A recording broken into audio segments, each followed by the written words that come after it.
తెలంగాణ ప్రభుత్వం బీసీలకు 42% రిజర్వేషన్ అమలు చేయాలని సీఎం రేవంత్ రెడ్డి మరియు మంత్రులు కేబినెట్ సమావేశంలో నిర్ణయించడంపై హర్షం వ్యక్తం చేస్తూ నేడు జయశంకర్ భూపాలపల్లి జిల్లా కాటారం మండల కేంద్రంలో కాంగ్రెస్ పార్టీ ఆధ్వర్యంలో కాంగ్రెస్ పార్టీ నాయకులు కార్యకర్తలు బీసీ నాయకులు సంబరాలు నిర్వహించారు. మండల కేంద్రంలోని అంబేద్కర్ కొడలి వద్ద టపాసులు పేల్చి నినాదాలు చేస్తూ రాష్ట్ర ముఖ్యమంత్రి యనమల రేవంత్ రెడ్డి మంత్రి శ్రీధర్ బాబు చిత్రపటానికి పాలాభిషేకం చేసి సంబరాలు నిర్వహించారు. ఈ సందర్భంగా పలువురు నాయకులు మాట్లాడుతూ సామాజిక న్యాయంతోనే అభివృద్ధి సాధ్యమని, బలహీన వర్గాల హక్కుల సాధన కోసం బీసీలకు 42% రిజర్వేషన్ అమలు చేస్తామని, ఎన్నికల ప్రణాళికలో కామారెడ్డి డిక్లరేషన్ హామీ ఇచ్చి రాష్ట్ర కేబినెట్ హామీ అమలుకు శ్రీకారం చుట్టిందన్నారు. రాహుల్ గాంధీ గారి నేతృత్వంలో కులగణన కార్యక్రమం ఎలక్షన్ల ముందు కులగణన చేస్తామని ఇచ్చిన మాట కట్టుబడి ఉండి బీసీలకు ఈరోజు రిజర్వేషన్లో 42% ప్రకటించడం చాలా గర్వకారణం. మునుపెన్నడూ కూడా బీసీలకు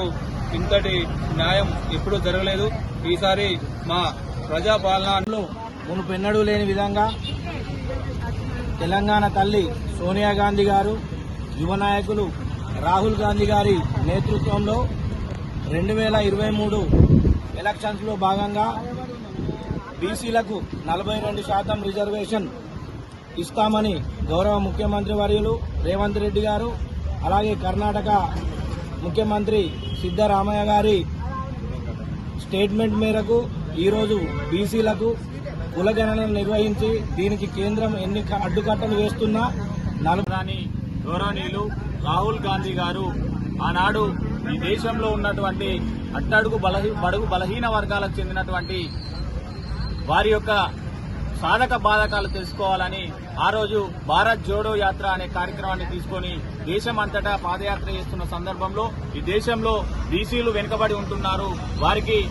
రానున్న రోజుల్లో సమాన న్యాయం కల్పించాలనే ఒక గొప్ప ఆలోచనతో ఆ రోజు భారత్ జోడో యాత్ర చేస్తున్న సమయంలో మేము దేశంలో అధికారంలోకి వస్తే ఖచ్చితంగా కులగణన చేపట్టి బీసీలకు కానీ అన్ని వర్గాలకు న్యాయం చేస్తానని మాట ఇచ్చినటువంటి రాహుల్ గాంధీ గారు మొదటిగా